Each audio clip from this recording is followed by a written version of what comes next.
Alors, bonjour à toutes et à tous et bienvenue dans ce nouveau Secret de Leader. Aujourd'hui, nous allons parler affiliation avec Sylvain Milon. Bonjour Sylvain. Oui, bonjour Jean-François, ça va bien? Ouais, très bien. Alors, bonjour à tous, vous êtes nombreux à nous suivre sur le côté. Ici, vous avez donc le chat sur lequel vous allez pouvoir interagir pendant tout ce Secret de Leader. Vous allez pouvoir poser vos questions, vous allez pouvoir apporter des compléments d'information, donc profitez-en. C'est l'intérêt du live des Secrets de Leader. Et donc, je vous rappelle, juste avant qu'on se lance dans la séance, les règles du jeu, c'est pour bien en profiter, il faut couper toutes les sources d'interruption, couper Skype, couper votre téléphone, couper les téléchargements, couper Facebook, couper tout ça pour être à 100% avec nous. Et également, prenez un petit carnet pour prendre des notes parce que ça va être très riche. Et donc, vous allez encore apprendre beaucoup de choses aujourd'hui grâce à l'expertise de Sylvain. Alors, Sylvain, dis-nous un petit peu comment tu en es arrivé à l'affiliation. Qu'est-ce qui t'a emmené jusque ça et qu'est-ce que tu fais aujourd'hui? Alors, merci à tous déjà de nous avoir rejoints. Je crois qu'on est environ 300-400, c'est ça? Ouais, ouais. Donc c'est bien sympathique. Alors, je ne suis pas tombé dans l'affiliation quand j'étais petit. En fait, ça a été un parcours qui est un petit peu particulier. Dans les années 2000, je travaillais dans une grande entreprise. Et puis, je m'ennuyais un petit peu en tant que salarié. Et je me suis dit, ben, ce serait bien de créer ton entreprise. Et le mieux à ce moment-là, puisque ça commençait vraiment à prendre forme, c'était d'essayer d'aller faire du business sur Internet.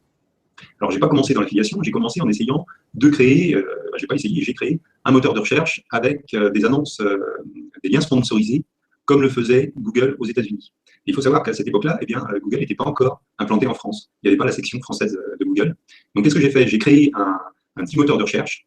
J'ai scanné environ 40 millions d'URL francophones. Ça peut paraître fou, mais voilà, il y a un script qui s'appelle Notch qui est fait pour ça, qui était en open source, que j'ai installé sur des serveurs. Et puis voilà, je me suis amusé à crawler le web. Et ça m'a permis de pouvoir lancer ce petit moteur de recherche francophone et surtout de lancer une régie publicitaire au clic. Alors, je vous ai préparé un petit truc. Vous allez voir, ça ressemblait à ça. Alors ça, c'était le. Alors c'est marrant, j'ai trouvé cette image sur archive.org, c'était l'aspect du site du moteur de recherche dans les années 2000. Ah oui, ça Et fait. donc, il y avait des thématiques et puis des liens sponsorisés qui étaient liés à ce moteur de recherche. Et le problème, c'est qu'au bout d'un moment, les gens ont trouvé comment tricher facilement avec les pubs au clic. Alors, si vous observez, eh bien, en fait, toutes les régies de pub au clic, sauf Google, ont pratiquement toutes disparu parce que c'est impossible de déjouer la triche. Donc, à partir de ce moment-là, excusez-moi, je me suis dit vers quoi je vais m'orienter. Et puis, je me suis aperçu qu'il y avait un essor des livres électroniques, des e-books qui étaient vendus sur le net. Sur le marché américain, forcément, et ça commençait à venir pas mal sur le marché francophone. Donc là, je me suis mis à écrire 2-3 livres sur le marketing Internet que je vendais moi-même et auquel j'avais ajouté un système d'affiliation propriétaire. C'est-à-dire que je ne passais pas par une plateforme, c'était moi qui gérais le système d'affiliation, je reversais, je faisais des chèques aux gens qui me vendaient mes bouquins.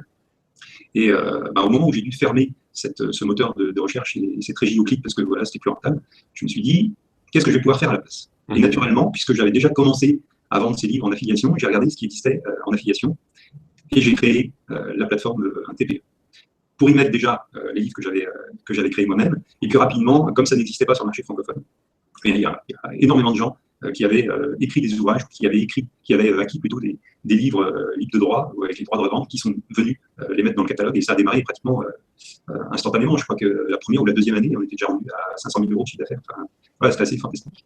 Alors, on va encore faire une petite pour qu'on soit bien, juste qu'on soit bien dans la chronologie, tu as démarré donc, cette plateforme, un TPE, donc tu es la première plateforme d'affiliation en France, mais tu as démarré ça quand?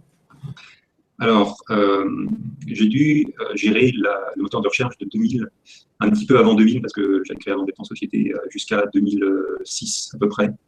Et j'ai dû créer un TPE en 2007. D'accord.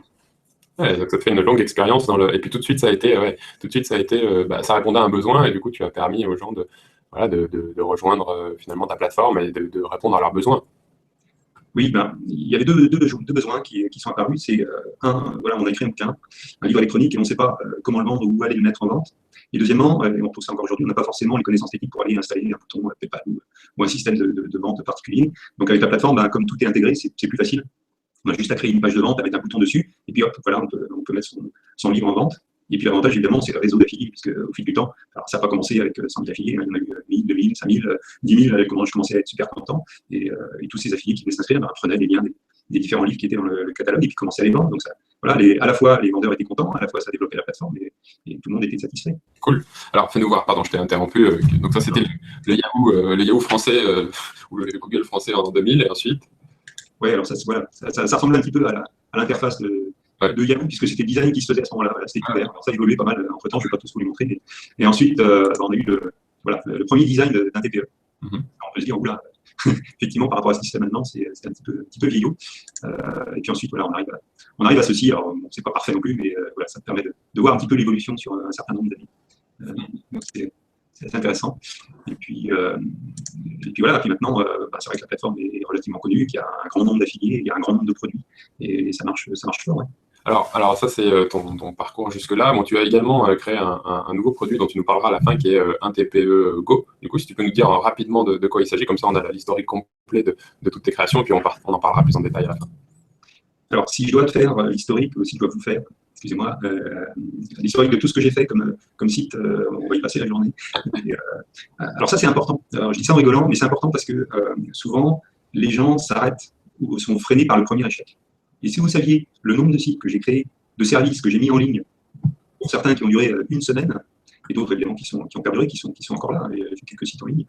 Mais ça, c'est très important, c'est de ne pas s'arrêter au premier échec. C'est voilà, vous sortez un service, vous sortez un livre, vous sortez une formation et elle ne fonctionne pas, bah, vous passez à autre chose. Voilà. Soit vous essayez de comprendre pourquoi ça ne fonctionne pas, des fois il ne manque pas grand-chose, mais si vraiment vous n'arrivez pas à lancer votre produit, bah, passez à autre chose, créez-en un autre, et puis voilà, vous recommencez. Il ne faut pas s'arrêter aux premiers échecs. Donc,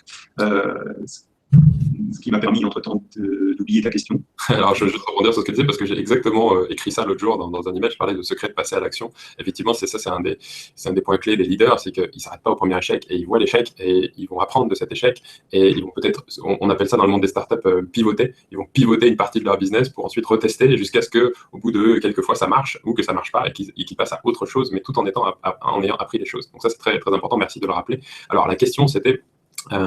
pourquoi, du coup, tu es arrivé à créer un TPE Go, et qu'est-ce que c'est? Tu nous en reparleras à la fin, mais rapidement pour voilà, que les gens voient ton évolution des produits qui ont marché, on va dire, et qui sont des services plus que des produits parce que tu as des produits, tu l'as dit, tu as des infoproduits toi-même, mais tu as cet aspect où tu es à la fois infopreneur et à la fois fournisseur de services. Donc aujourd'hui, ce qui est intéressant, c'est ta casquette de fournisseur de services autour de donc un TPE plateforme d'affiliation, mais également un TPE Go. Donc qu'est-ce que c'est et à quoi ça sert? Oui, alors, effectivement, j'ai plutôt commencé en tant qu'infopreneur avant d'être fournisseur de services. Bah, ça revient un petit peu, ça rejoint ce qu'on vient de dire, c'est un petit peu la courbe d'apprentissage. Alors c'est vrai aussi dans la fourniture de services techniques, c'est qu'il y a une grande part des utilisateurs de la plateforme TPE qui ont peu de connaissances techniques. Alors ça peut être de très bons formateurs, ça peut être de bons écrivains, ou en tout cas capables d'écrire un livre sur un sujet technique de façon très précise, mais ils n'ont pas les connaissances techniques pour le mettre en vente, pour créer des pages, voilà, pour gérer tout ce qu'il faut gérer pour mettre en vente un produit. Et donc j'en suis arrivé à me dire, bah, ce serait peut-être une bonne idée, en plus de leur permettre d'utiliser la plateforme TPE, de mettre à disposition de ceux qui ne savent pas faire un système de création de pages de capture, de pages de vente, de pages de super lancement ou de lancement organisé, et même un espace pour pouvoir héberger leurs produits, que ce soit un simple e-book ou une formation en 50 vidéos. Donc effectivement, on va voir ça peut-être. Okay. Mais voilà, c'est une plateforme qui permet de regrouper, de faciliter, disons, la démarche technique pour créer tout ceci. Ok, bah, j'ai mis le lien sur le côté pour ceux qui ne connaîtraient pas encore, donc vous pourrez aller regarder. Alors, on va revenir sur le sujet qui nous amène aujourd'hui, l'affiliation, donc qui est ton fer de lance. Hein. Du coup, pourquoi un infopreneur doit faire de l'affiliation selon toi? Alors, un infopreneur doit faire de l'affiliation. Alors, ce n'est pas quelque chose qui est intuitif au départ. Souvent, lorsqu'on veut se lancer dans le métier de la vente d'informations sur Internet, on crée son propre produit. Alors le problème à créer son propre produit, c'est un, que ça prend du temps, deux, qu'il faut avoir toutes les connaissances pour le faire, deux, on n'est pas sûr de créer un produit qui va répondre à un marché, à moins de savoir le faire, de savoir étudier le marché et créer un produit qui correspond exactement à une demande. Et on oublie, ou peut-être c'est un petit peu le parent pauvre, d'aller promouvoir des produits en affiliation. Alors il y a deux aspects. Pour moi, il est beaucoup plus facile de commencer en effectuant la promotion de produits en affiliation. Pourquoi? Parce que la première chose que vous devez apprendre, c'est à faire du marketing Internet. Et que vous vendiez votre propre produit ou que vous vendiez un produit en affiliation, si vous ne connaissez pas le marketing Internet, si vous ne savez pas faire la promotion d'un produit, ni l'un ni l'autre ne va fonctionner. Seulement, si vous vous acharnez à créer votre propre produit, ben vous allez passer un temps phénoménal à créer ce produit avant même de savoir si vous savez le vendre.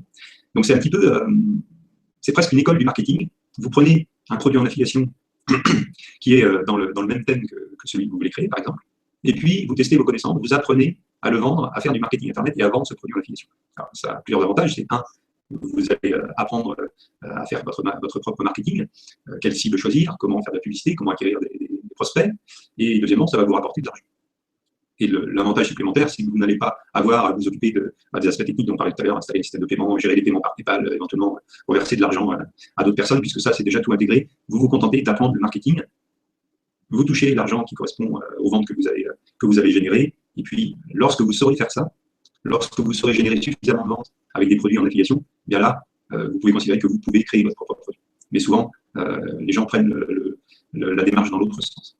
Alors c'est intéressant ce que tu dis, parce que effectivement, on a plutôt l'habitude de partir dans « Ok, j'ai un savoir, je fais un produit et j'essaie de le vendre ». Mais souvent, moi, ce que je vois, c'est qu'il y a des gens qui ont des savoirs intéressants, mais qui vont mettre ça à plat, et puis ensuite, ils ont un produit, mais ils n'arrivent pas à le faire connaître, et du coup, ils ont passé tellement d'efforts dans la mise en place de leur produit que quand il vient les ventes, eh bien, je suis déjà essoufflé et j'arrive pas à vendre, quoi. Et comme tu dis, c'est presque une école, et donc je trouve son approche intéressante de dire, OK, moi, je veux lancer un produit dans telle thématique, eh bien, je vais aller regarder qu'est-ce qui existe peut-être sur ta plateforme, je vais essayer d'en vendre, pour vendre des produits des autres, donc je vais faire mon propre marketing avec mes pages de vente, mes captures, etc., et mon follow-up, et je vais voir si j'arrive à vendre. Et si j'arrive à générer des commissions, ça veut dire qu'en gros, je suis capable de vendre, et après, je vais pouvoir, effectivement, vendre mon propre produit. Je serai, en tout cas, rassuré sur le fait que je suis capable de vendre mon propre produit. Donc ça, c'est intéressant comme approche, c'est un peu non conventionnel. On n'a pas l'habitude de le prendre par ce côté-là. Franchement, je pense, et j'en ai été victime personnellement, puisque, si vous vous rappelez tout à l'heure, j'ai dit que j'avais commencé par écrire mes propres livres. Je pense que c'est psychologiquement une question d'ego.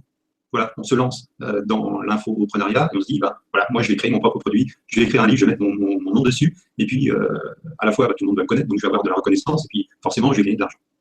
Sauf que le marketing, c'est pas ça, c'est d'abord effacer son ego. Alors quand on apprend à faire du marketing direct, c'est une des premières choses qu'on apprend, c'est laisser votre ego de côté et parler à votre prospect, parler à votre client.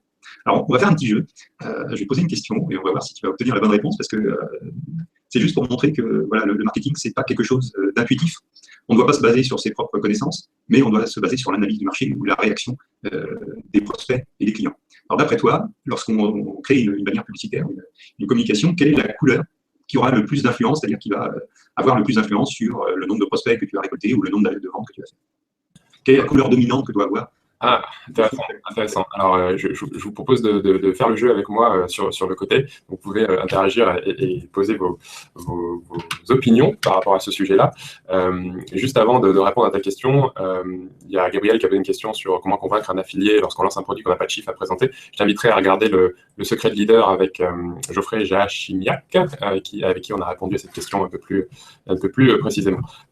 Donc, moi, je dirais, par rapport à cette question-là, mes premiers réflexes par rapport aux couleurs, je sais qu'il y a une influence, il y a beaucoup d'études par rapport à ça, et je sais qu'il y a une influence effectivement sur le taux de clic, le taux d'achat, et que ça peut être assez important entre des différences entre les différentes couleurs.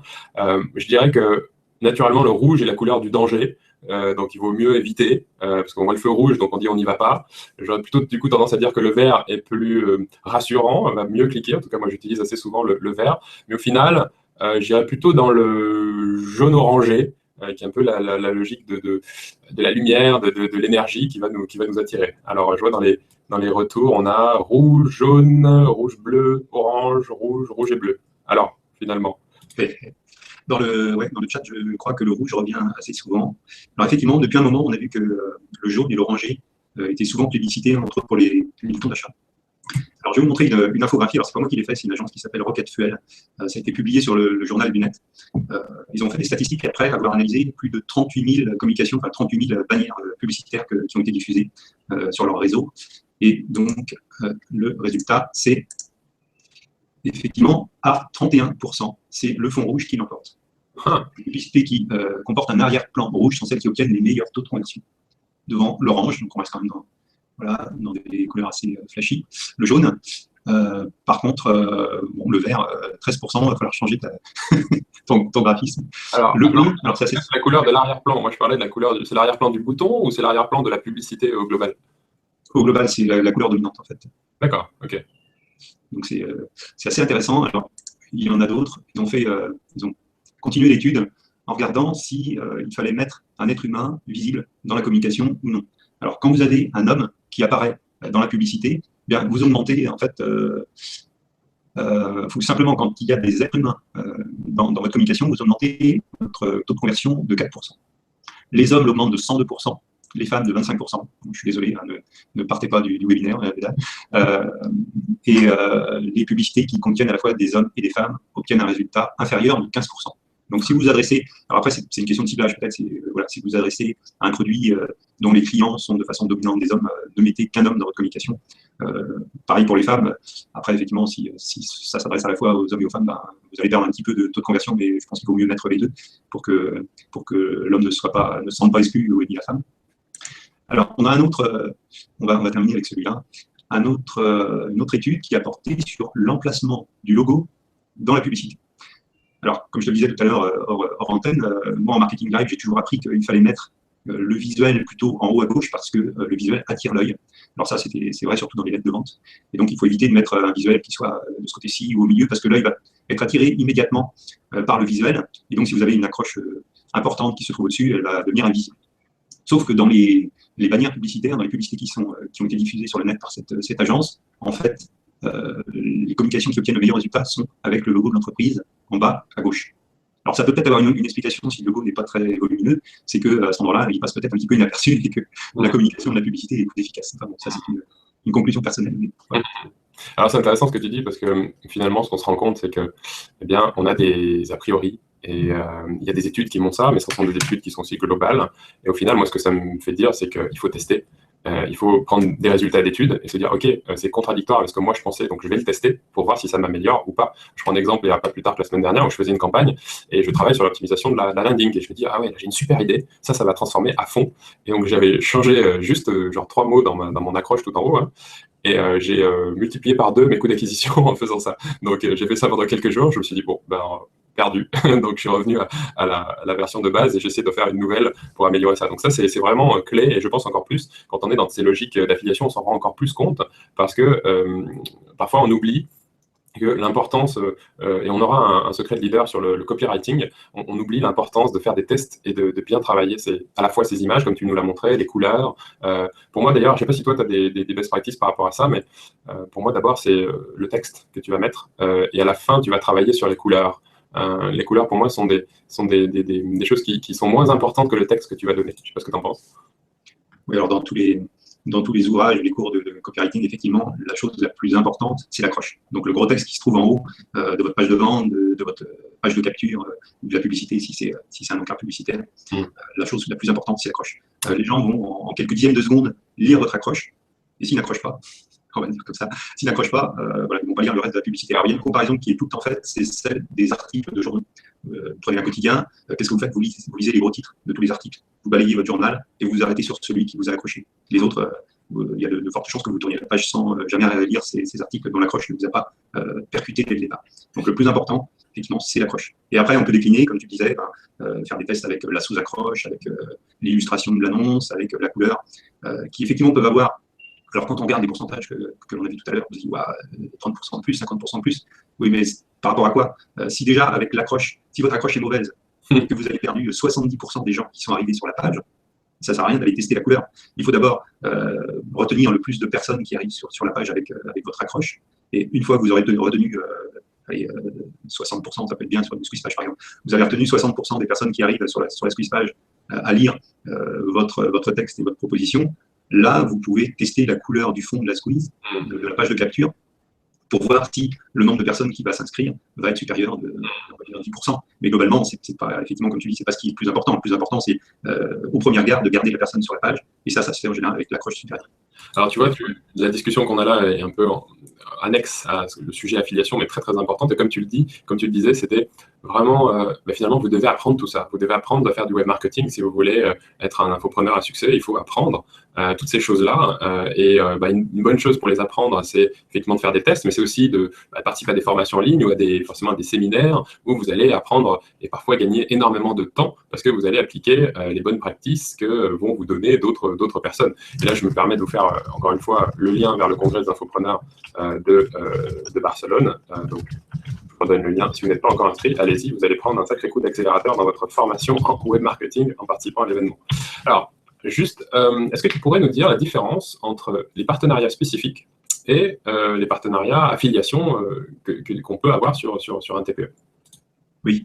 Alors, juste un tout petit point, une toute petite parenthèse sur le fait que parler de copywriting voilà, est un petit peu éloigné du thème de l'affiliation.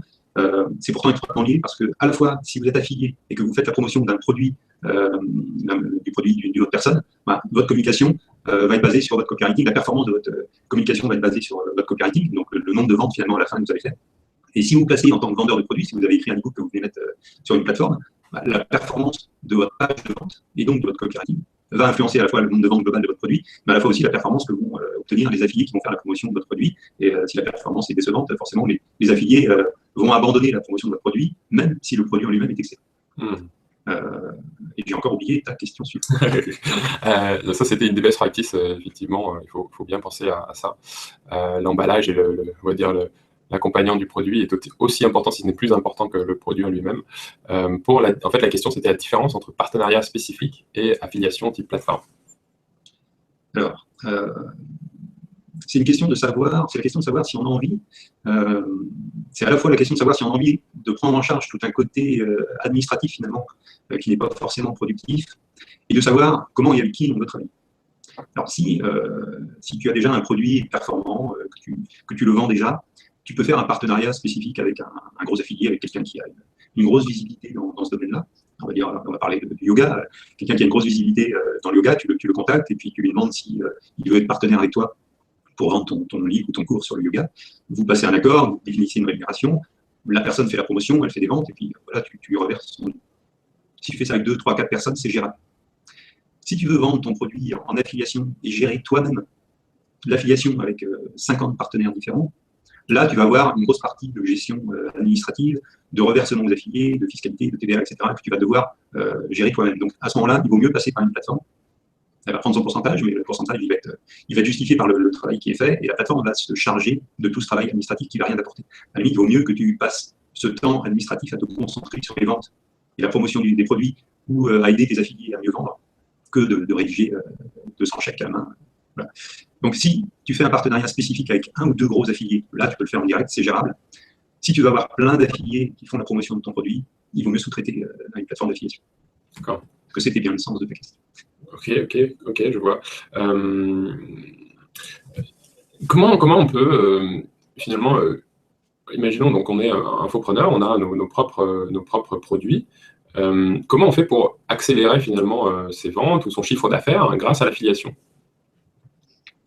Alors, le principe de l'affiliation, c'est qu'au lieu d'investir soi-même dans la promotion de son produit, on va faire confiance à des partenaires, à des affiliés, pour le promouvoir à sa place. C'est-à-dire que tu es excellent dans la création d'une formation sur le yoga, mais tu n'es peut-être pas excellent, je sais que si, mais dans la promotion des produits, tu ne sais pas où passer des annonces publicitaires, tu ne sais pas comment acheter des prospects. Tu vas te dire, je vais inscrire mon produit sur une plateforme d'affiliation, et puis là, les affiliés vont sauter sur mon produit, il va y avoir 200 affiliés à faire la promotion de ma formation sur le yoga, et hop, je vais devenir millionnaire. Sauf que le problème, en général, ça ne se passe pas comme ça. C'est que sur les plateformes existantes, il y a déjà des milliers ou des dizaines de milliers de produits, que quand tu inscris un nouveau produit sur une plateforme, il se retrouve en fond de catalogue. Et que si tu veux vraiment motiver des affiliés à faire la promotion de ton produit, tu as deux choix. Soit tu vas aller chercher un par un. Et tu connais des affiliés qui sont inscrits sur un TPE, par exemple, et puis tu leur dis, voilà, je viens de mettre un nouveau produit, est-ce que ça te dirait de faire la promotion de mon produit? Parce que voilà, tu peux gagner 50%. Ou le cas le plus général, c'est que tu as envie qu'il y ait plein de monde à faire la promotion de ton produit et tu ne les connais pas forcément personnellement. Et là, la seule solution, c'est de commencer à faire la promotion toi-même de ton produit avec le lien d'affiliation de la plateforme. Alors pourquoi faire ça? Parce que on va se dire, en général, les vendeurs se disent, oui, mais bon, si je le vends moi-même avec mon petit système par PayPal, je vais toucher 100% de la somme, c'est beaucoup plus intéressant que de le mettre sur une plateforme, de faire la promotion moi-même et puis de laisser 10% pour rien à la plateforme.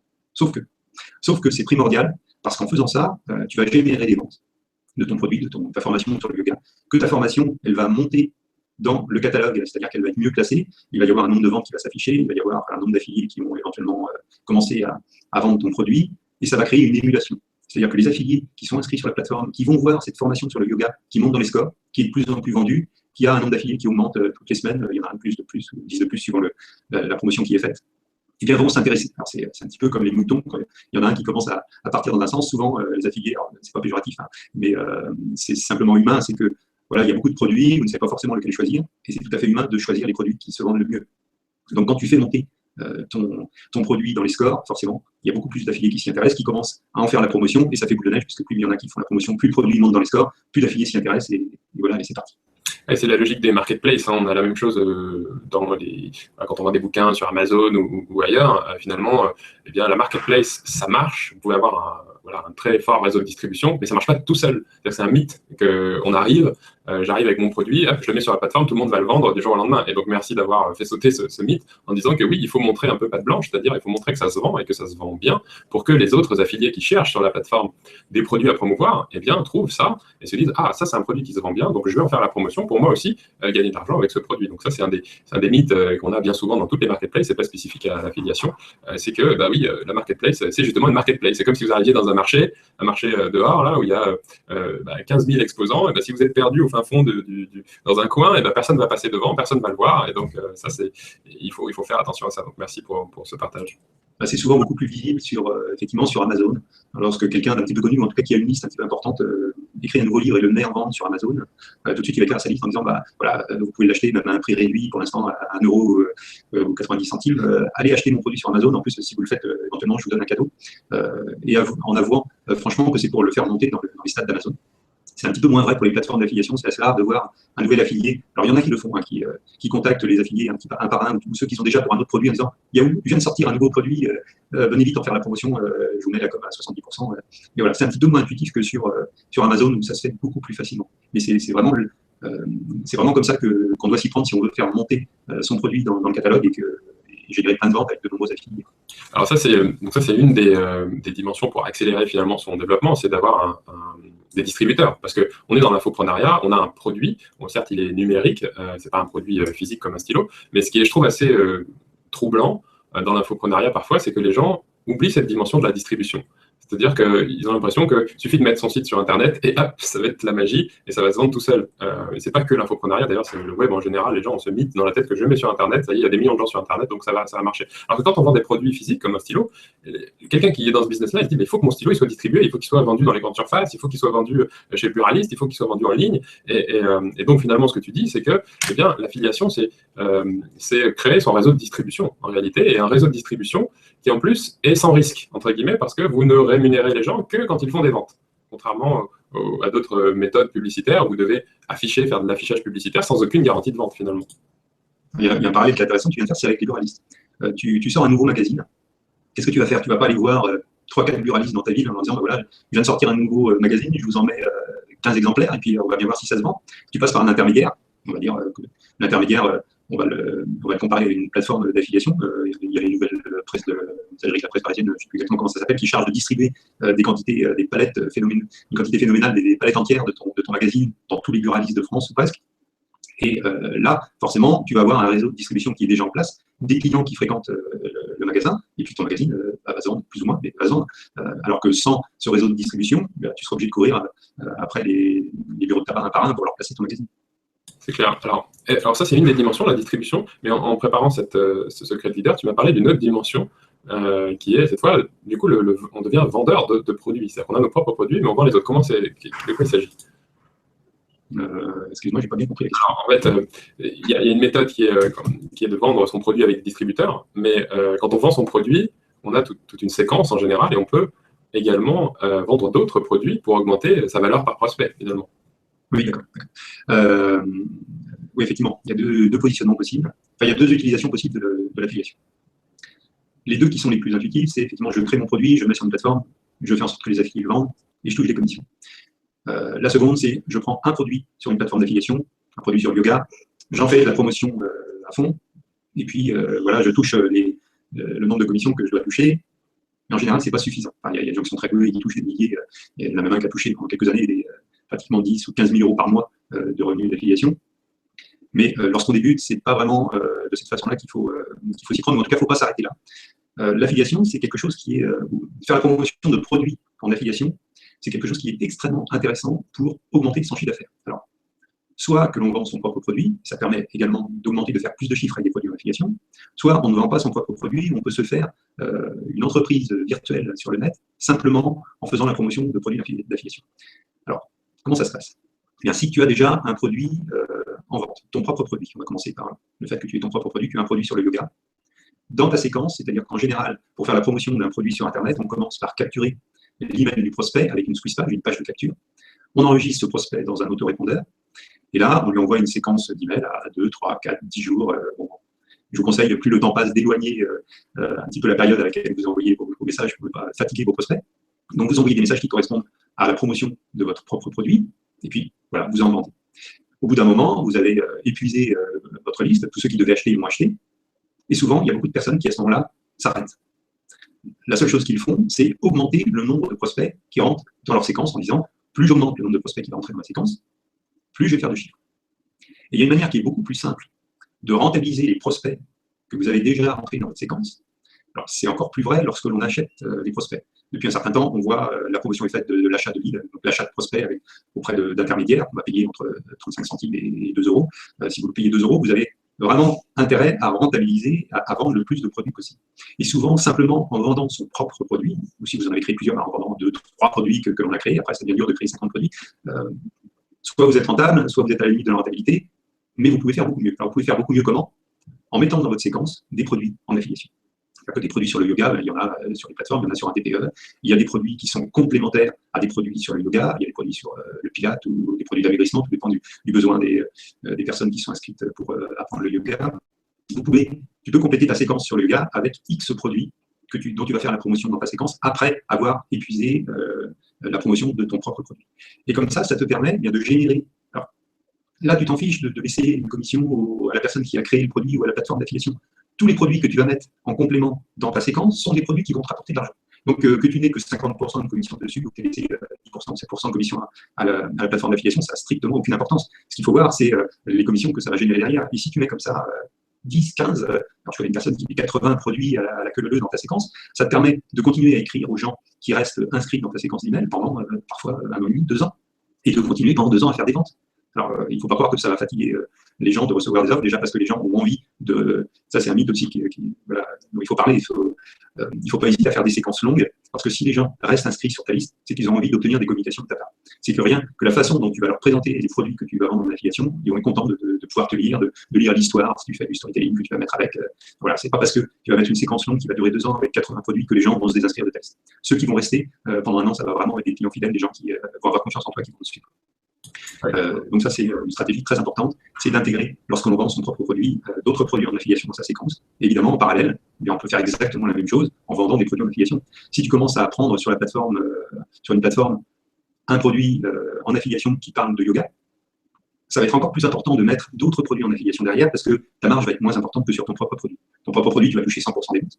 Si tu prends un produit sur le yoga qui se trouve sur un TPE, tu vas toucher 50%, 70% maxi. Et donc, il va falloir que tu rentabilises un petit peu plus ton investissement d'achat de prospects si tu en as acheté, en mettant en séquence derrière d'autres produits complémentaires en affiliation. Je crois que dans la description du webinaire, tu as parlé des erreurs qu'il ne fallait pas faire lorsqu'on fait de l'affiliation. Et là, évidemment, le plus important, c'est de rester sur une même thématique. C'est que si tu as commencé à acquérir des prospects qui veulent entendre parler de yoga, au bout de 5 emails, tu ne vas pas leur parler d'élevage de chiens ou de cours de guitare. Il faut rester dans une thématique continue, avec une continuité. Et c'est à partir d'un certain nombre de messages que, intelligemment, tu vas pouvoir partir sur des produits complémentaires sans avoir de rupture franche de la thématique. Mais par exemple, tout à l'heure, j'ai pris l'exemple de produits d'amaigrissement. Quelqu'un qui s'est inscrit à un cours de yoga peut facilement rebondir en disant, voilà, si vous avez besoin de perdre du poids, un besoin de faire du sport dans le but de maigrir ou de perdre un petit peu de masse grasse, et bien voilà, je peux aussi vous proposer tel type de produit. Alors ça c'est un secret de leader pour moi. J'espère que vous avez pris des notes parce que la clé est bien souvent pas dans la première vente comme tu l'as dit. Moi j'accompagne beaucoup d'infopreneurs et je vois assez rarement des gens qui ont vraiment une grande croissance et un chiffre d'affaires conséquent. Je vois rarement une rentabilité directe sur le premier produit. La rentabilité se fait souvent dans la relation avec son prospect et cette relation elle passe par la création de valeur et de la vente de produits.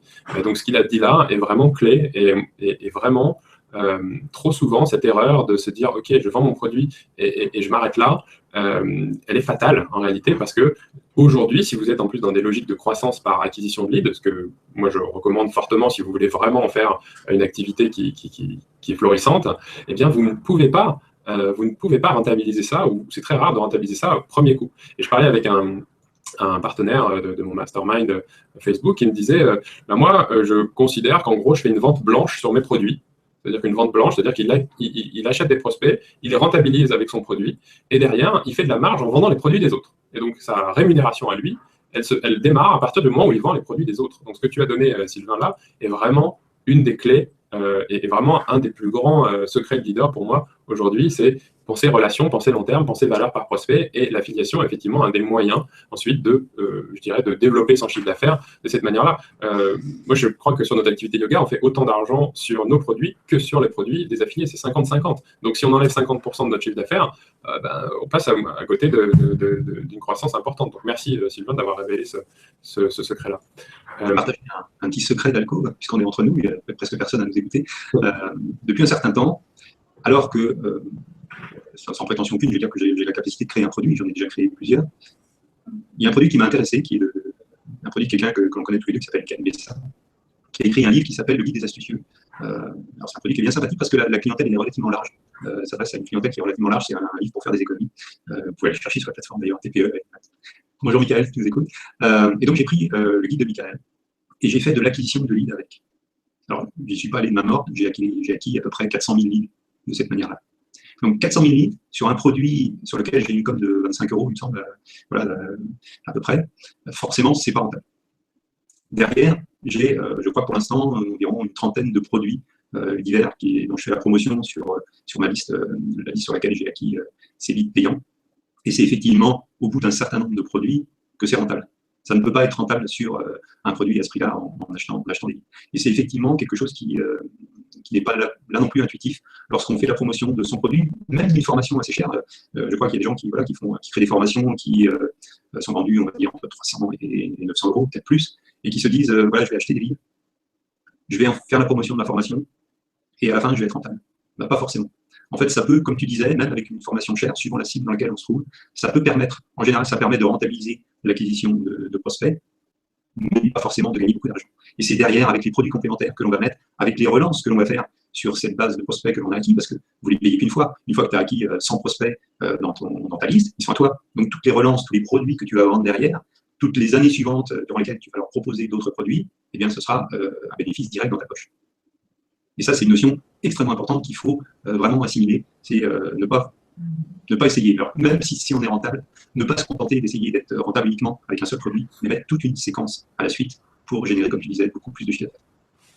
Yes. Alors, justement, en parlant de produits que l'on va rajouter dans sa séquence, est-ce que tu as, toi qui as une vision finalement d'ensemble du marché, est-ce que tu peux nous dire aujourd'hui quels sont les produits les plus prisés en francophonie ou au travers de ton expérience? Oui, alors vraiment, là, je vais être catégorique. Il y a vraiment des produits qui se détachent. C'est le marketing Internet, l'élevage de chiens, les cours de guitare et les produits d'amaigrissement. Alors, pourquoi je souris en disant ça? C'est que ce sont les produits dont on entend tout le monde parler de ces produits-là lorsqu'on cite on veut faire une démonstration, par exemple, et qu'on veut citer une thématique. Souvent, on prend l'élevage de chiens. Sauf que c'est un faux problème. C'est pas forcément parce que vous allez prendre un produit qui se situe dans ces thématiques-là que vous allez en vendre 10 000 le mois prochain.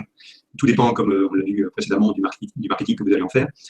Et bien souvent, dans des niches peu connues, alors on va citer, il y a un produit qui se trouve depuis le début sur la plateforme, qui est un produit sur l'éjaculation précoce. C'est comme ça.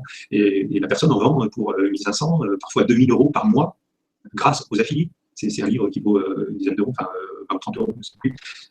Voilà, c'est une thématique qui est très particulière. Mais malgré tout, ces personnes-là en vendent des caisses.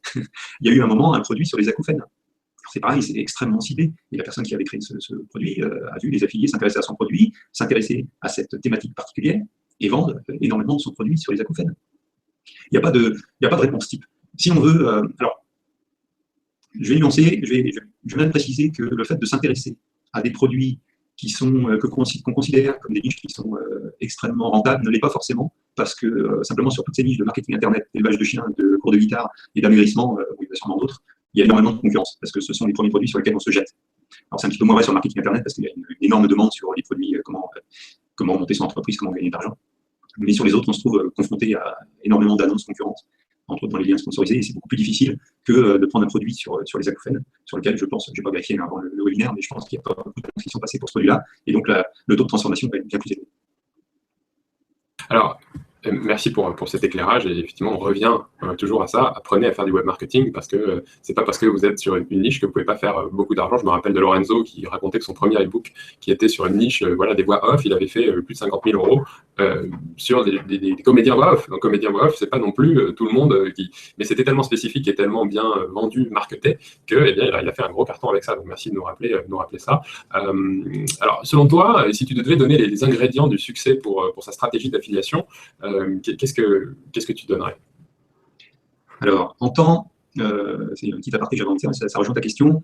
On va commencer en tant que vendeur, c'est de laisser le temps au temps. Simplement, je vais prendre un exemple. Il y a une personne qui est inscrite sur un TPE depuis l'ouverture de la plateforme en 2006-2007, qui a créé au départ un livre dont les affiliés, auquel les affiliés se sont intéressés assez rapidement. Ce livre est toujours en vente sur la plateforme, il en a rajouté quelques-uns depuis, mais simplement avec ce premier livre, sur la durée, c'est-à-dire on va dire sur 5-6 ans, je crois, quand on avait fait ce calcul, cette personne avec un livre qui est vendu 29 euros, il me semble, a gagné 350 000 euros de commission.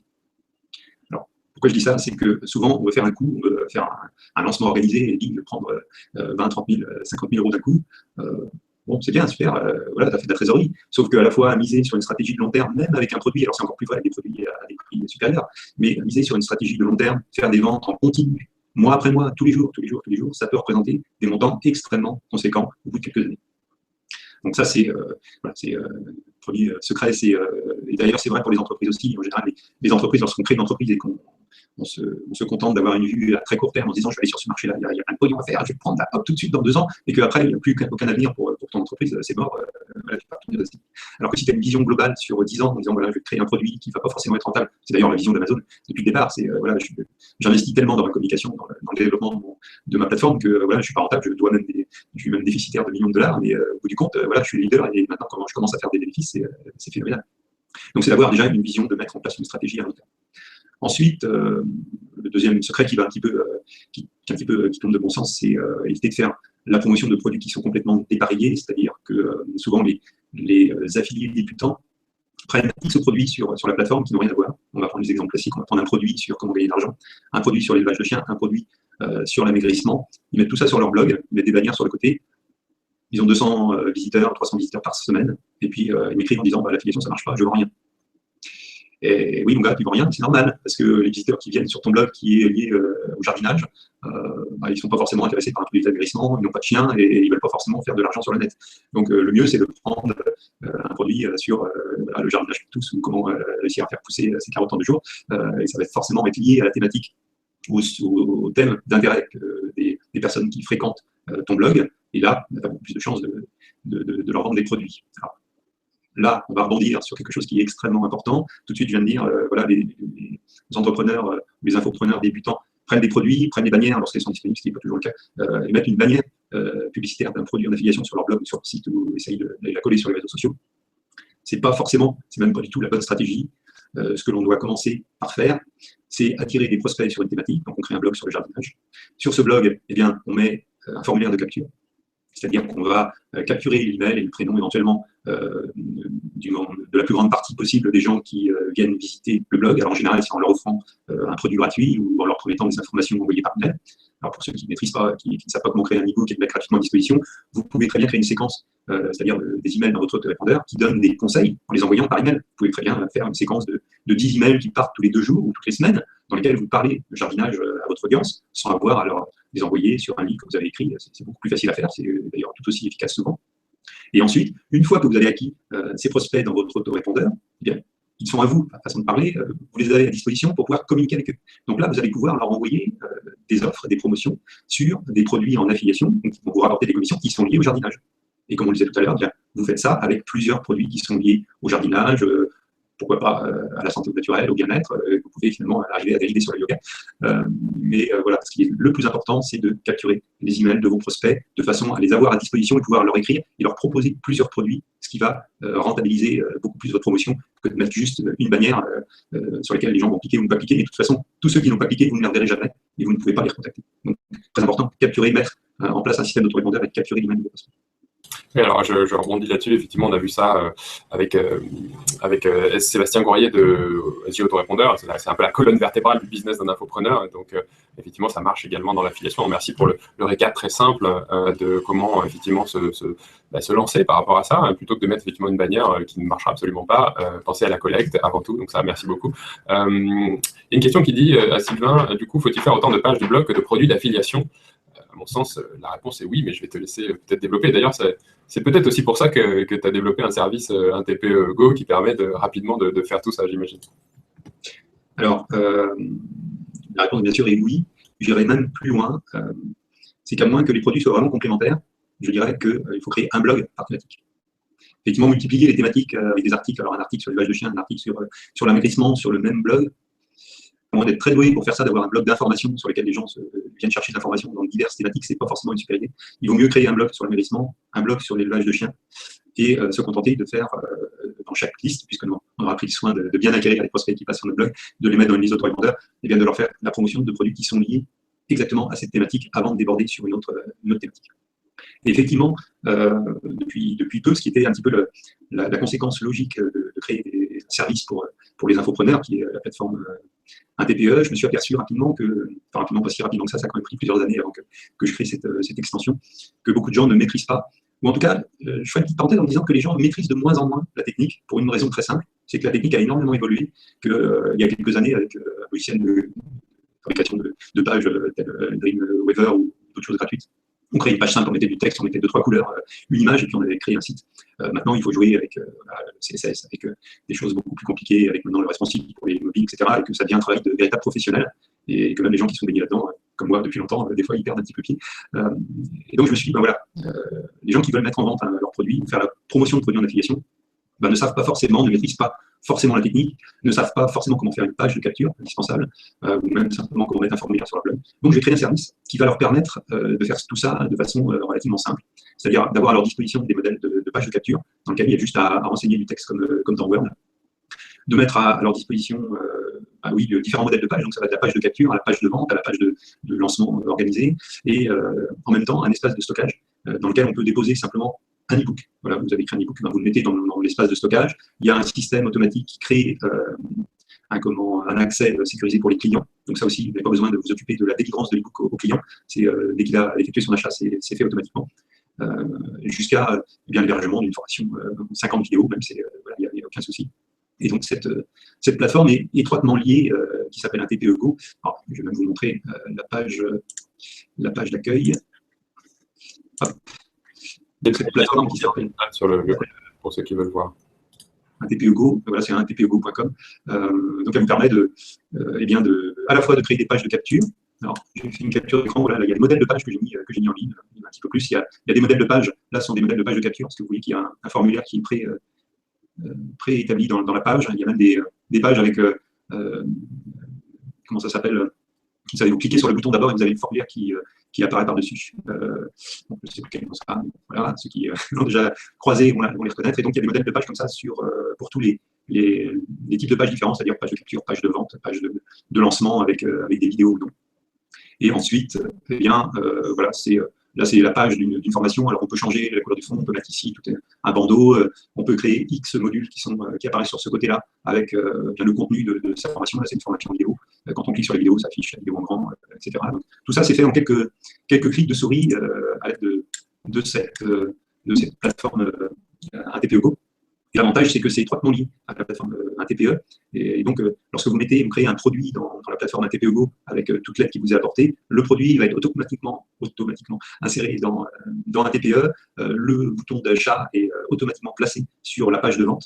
Et donc, voilà, ça vous facilite énormément la tâche. On a juste qu'à créer du produit, à l'enregistrer dans le système, à créer avec quelques clics de souris pour modifier un texte. Vous cliquez dessus, vous éditez le texte, voilà, comme dans le traitement de texte. Et puis hop, voilà, vous avez créé à la fois votre tunnel de vente, votre page de vente, l'hébergement de votre produit, ainsi que l'espace sécurisé d'accès aux clients qui se fait automatiquement après le paiement par un TP. Alors, effectivement, pourquoi j'ai fait ça? Simplement parce que je reçois régulièrement des emails en me disant voilà, Sylvain, est-ce que tu peux m'aider à mettre un produit sur mon blog, ou comment on utilise tel plugin pour ajouter un produit, pour faire un espace membre. Et je me suis dit, au bout d'un moment, il est temps de créer un service qui va être dédié à ça, donc qui est gratuit. Hein, comme il est lié à la plateforme pour vendre votre produit, vous pouvez uniquement passer par la plateforme ATPE. Donc cet avantage de création de matériel de promotion, effectivement, est gratuit. Vous pouvez l'utiliser gratuitement. La seule contrainte, c'est de vendre votre produit au travers de la plateforme. Ouais, donc ça, c'est intéressant d'ailleurs, en regardant ta page là, ça saute pas tout de suite aux yeux que c'est gratuit, alors que c'est quand même bon, un clé en main qui est juste indispensable quand on veut effectivement développer des produits. Il faut avoir ses squeeze pages, il faut avoir ses pages de vente, il faut avoir son hébergement de sa formation. Et là, tu proposes tout ça gratos, quoi. Et en plus, ce qui est intéressant, je trouve, c'est qu'effectivement, tu as cette passerelle avec ta plateforme d'affiliation. Donc, non seulement tu permets aux gens qui connaissent rien en technique de passer au-delà de ça, et en plus, tu es directement connecté avec ta plateforme d'affiliation. Donc, potentiellement, tu vas avoir accès à tout le réseau de distribution derrière. Donc, ça, c'est quand même une valeur ajoutée intéressante. Alors, moi, je vois souvent ça aussi, des gens qui démarrent, qui ont des super, je dirais, contenus, produits, mais ils ont des vrais blocages. Parfois, c'est juste des blocages psychologiques parce que aujourd'hui, il y a des plateformes comme ça, il en existe. Alors, elles sont pas toutes gratuites, même elles sont loin d'être gratuites. Mais c'est souvent un blocage psychologique pour ça. C'est que, aujourd'hui, il existe des solutions pour se lancer, faire ses premiers produits, avoir ses premières formations facilement, quoi. Et puis même pour ceux, je veux dire, moi, je suis ingénieur à la base. Je suis ingénieur en informatique et ça me saoule de faire de la technique. Alors, tout ce qui est, par exemple, sur le yoga que je fais avec ma compagne, j'ai absolument rien développé. J'ai pris que des systèmes en drag and drop pour ne pas perdre du temps, entre guillemets, à faire des choses qui ne sont pas clés pour le business et pour le développement. Donc bravo Sylvain d'avoir fait ça, quoi. Je pense que c'est vraiment utile, quoi. Oui, puis il y a autre chose dont on n'a pas parlé. Alors pour la gratuité, c'est inscrit si je vais le mettre en rouge clignotant avec peut-être des petites icônes qui clignotent comme dans les années 80, ce serait sympa. Mais non, allez, je plaisantais, mais en fait, comme j'en fais la promotion moi-même au travers de mes listes, j'en précise qui peuvent y accéder avec leurs identifiants. En fait, pour y accéder, il faut juste utiliser les identifiants de la plateforme ATP. Par contre, il y a un point que j'aime bien aborder, qui me paraît extrêmement important maintenant et dont beaucoup de gens n'ont pas conscience, et qui justifie encore plus cette liaison de ce service ATPEGO avec la plateforme ATP. Alors effectivement, j'aurais pu faire une version payante. Alors il y a des très bons produits payants qui sont sortis, il y a des trucs excellents, effectivement, c'est payant, mais ça a d'autres avantages. J'aurais pu faire une version payante en disant, vous pouvez utiliser votre propre moyen de paiement, le système de carte de votre banque, ou PayPal, ou d'autres systèmes. Sauf que là, l'avantage d'être en avec ça, ça fait partie d'une gamme de produits. Le point sur lequel je voulais insister, c'est que depuis le 1er janvier dernier, il y a un gros problème de gestion de TVA en Europe. Ce n'est pas un problème, c'est simplement la législation qui a changé et que l'on doit gérer la TVA dans tous les pays européens. C'est-à-dire que si tu vends ton cours de yoga à un Belge, tu dois appliquer la TVA de 21%, il me semble. Si tu vends un produit à un luxembourgeois, elle doit être à 17% pour une formation, etc., pour tous les pays de l'Europe.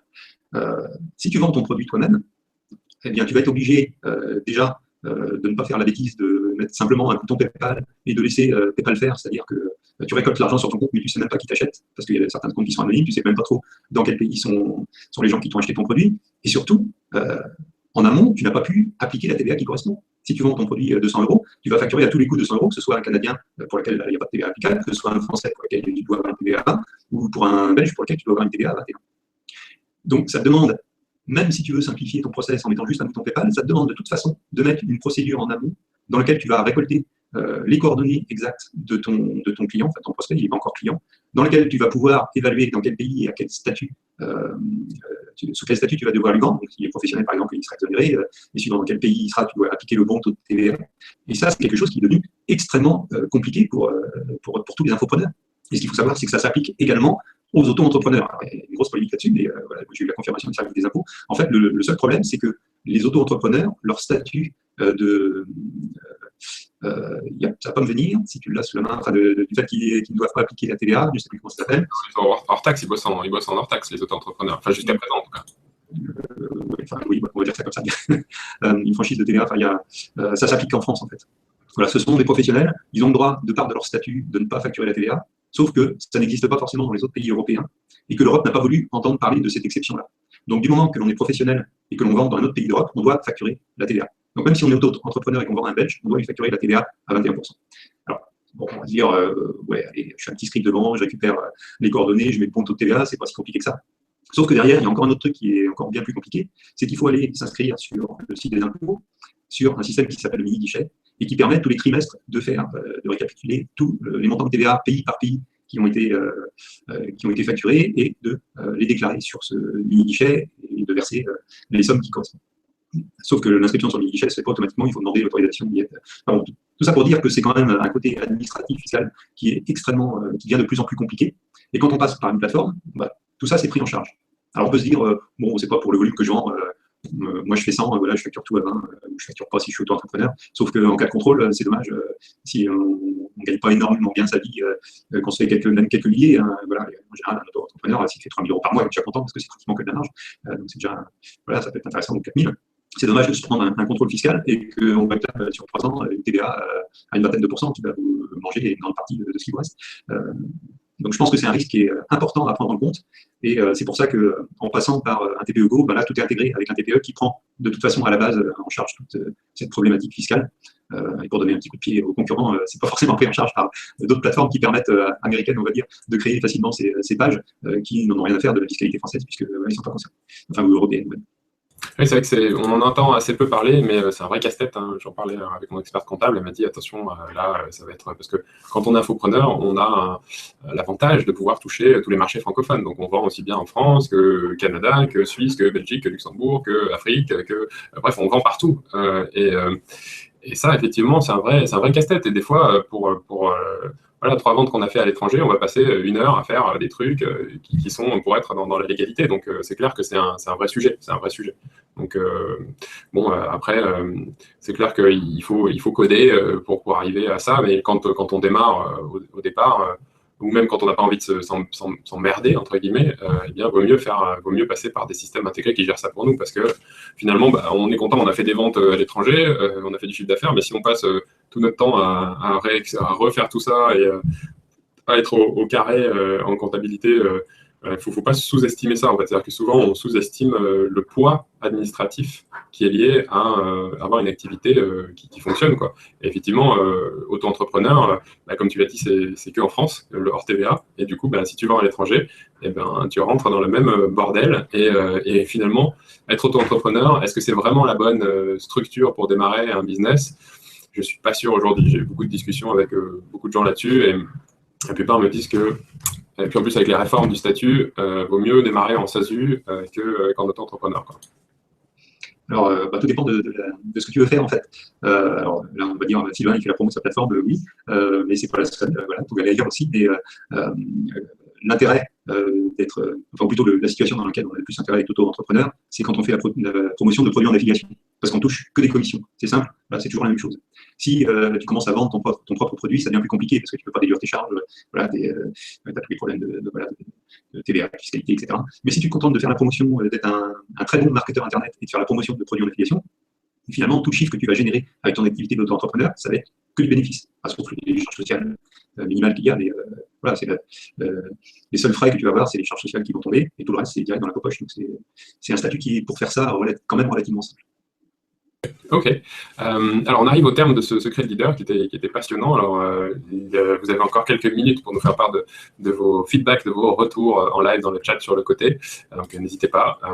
Moi, je voulais te remercier, Sylvain, pour ta participation et ta transparence sur ce secret de leader. Je pense que tu as donné des vraies pépites sur la stratégie, sur l'affiliation, sur des vrais sujets qui touchent finalement les infopreneurs dans leurs activités au quotidien. Et donc, je te remercie pour ça. Je te remercie également d'être notre partenaire pour le congrès des infopreneurs. Je me permets aussi de faire ma petite pub et de vous inviter à nous rejoindre au congrès des infopreneurs, donc, qui aura lieu le mois prochain à Barcelone. Donc, il est le temps de vous inscrire si ce n'est pas déjà fait. Et ce que je voulais te poser comme question pour terminer, c'est what's next pour toi, toi qui es là depuis longtemps, comment tu vois un peu l'évolution de ce marché de l'infoprenariat, qu'est-ce qui va se passer selon toi dans les années qui viennent?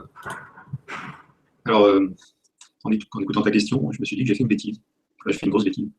J'aurais dû prendre une infographie qui parlait de l'évolution de la vente des e-books dans le monde, des livres électroniques. Parce que depuis un moment, on rabâche que voilà, les e-books, c'est fini. Maintenant, ce sont les formations qu'il faut vendre, il faut faire des lancements organisés. Il n'y a qu'avec ça qu'on peut gagner de l'argent. Il y a plein d'exemples pour lesquels c'est pas forcément vrai. Il y a beaucoup de désillusions parce que voilà, on en revient aux fondamentaux. Apprenez d'abord à faire du marketing Internet et puis lancez-vous dans autre chose après, une fois que vous saurez vendre. Alors pourquoi je dis ça, c'est qu'il y a une évolution phénoménale et malheureusement, je n'ai pas les chiffres sous les yeux de la vente d'e-books, tout e-book confondu, que ce soit sur les plateformes telles que Amazon ou des e-books vendus en affiliation. Il y a une croissance constante depuis plusieurs années. Donc, voilà. Il n'y a pas de raison que ça s'arrête, simplement parce qu'on est globalement dans une société de l'information. Que les gens ont besoin d'informations, veulent une information extrêmement rapidement. Alors pour ça, il y a deux solutions. C'est Google est ton ami. On peut tout chercher sur Google, on peut trouver toutes les réponses possibles. Il faut y passer beaucoup de temps. Il faut faire le tri entre les bonnes et les mauvaises réponses.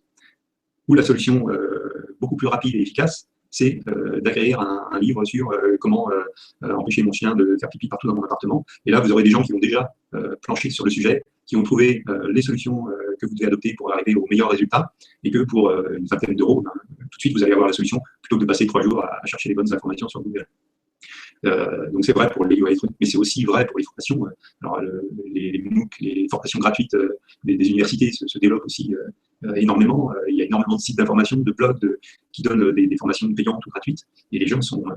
voilà, on est tous extrêmement friands. Déjà parce qu'il y a un autre point extrêmement important lorsqu'on est chef d'entreprise ou simplement infopreneur ou auto-entrepreneur, c'est qu'on doit se former constamment. Moi, j'arrête pas d'apprendre. Je viens d'écouter une vidéo ce matin voilà, où la personne disait qui était une autorité d'une pépinière de start-up. Voilà, tous les entrepreneurs qui réussissent, tous les leaders d'entreprises mondiaux n'arrêtent pas de se former. Ils sont en mode acquisition de connaissances en permanence. Déjà parce que si vous voulez rester informé sur le sujet que vous maîtrisez, vous êtes obligé de vous former en permanence, d'être à l'étude de la concurrence, de voir ce qui va se faire ou comment votre marché peut évoluer. Donc ça, c'est extrêmement important de se former. Et pour se former, voilà, les produits d'information, c'est idéal. Vous êtes chez vous, ça ne convient pas forcément à tout le monde, mais vous êtes chez vous en quelques minutes ou quelques heures, vous pouvez prendre connaissance de 2-3 vidéos qui vont vous donner la solution au problème que vous recherchez. Vous n'avez pas à aller dans une bibliothèque universitaire, rencontrer 10 experts. C'est aussi très intéressant de rencontrer 10 experts. Rendez-vous à Barcelone. Alors, malheureusement, pour ceux qui m'ont posé la question déjà, je ne pourrais pas y être parce que j'ai un empêchement. Mais c'est extrêmement intéressant de pouvoir rencontrer des leaders et de leur poser directement des questions parce que le process de compréhension et d'acquisition de connaissances est beaucoup plus rapide lorsqu'on parle à 2-3 personnes qui maîtrisent parfaitement un sujet. Là, en quelques minutes, vous pouvez avoir la réponse à des questions auxquelles vous vous posez et même à celles dont vous n'avez même pas encore eu l'idée en quelques minutes. Et puis, ça vous fera progresser énormément dans votre business. Donc voilà, la possibilité d'acquérir des connaissances sur Internet au travers des produits d'information, e-book, formation en ligne, audio, podcast, etc. Voilà, il n'y a aucune raison que ça s'arrête. Pour moi, ça va se développer encore plus dans les années à venir. Eh bien, merci Sylvain pour ta vision. Et puis, je crois que tu l'as dit, quand on a aussi la chance d'avoir des experts, eh bien, on peut apprendre plus vite. D'ailleurs, je pense que les retours sont unanimes, des informations précieuses partagées encore aujourd'hui. Donc, je pense que tu as fait gagner énormément de temps aux personnes qui s'intéressent au sujet de l'affiliation en donnant des vrais contenus. C'est aussi pour ça que je fais les secrets leaders, c'est pour avoir des vrais contenus avec des vrais experts. Donc, on a largement dépassé ce qu'on avait initialement prévu. Et je vois que tout le monde est encore là, accroché au sujet. Donc, on pourrait en parler encore longtemps. En tout cas, merci à vous d'avoir été présent. Merci à toi, Sylvain. Et puis, à très bientôt alors pour un prochain secret de leader. Voilà, merci. Merci à tous. Salut.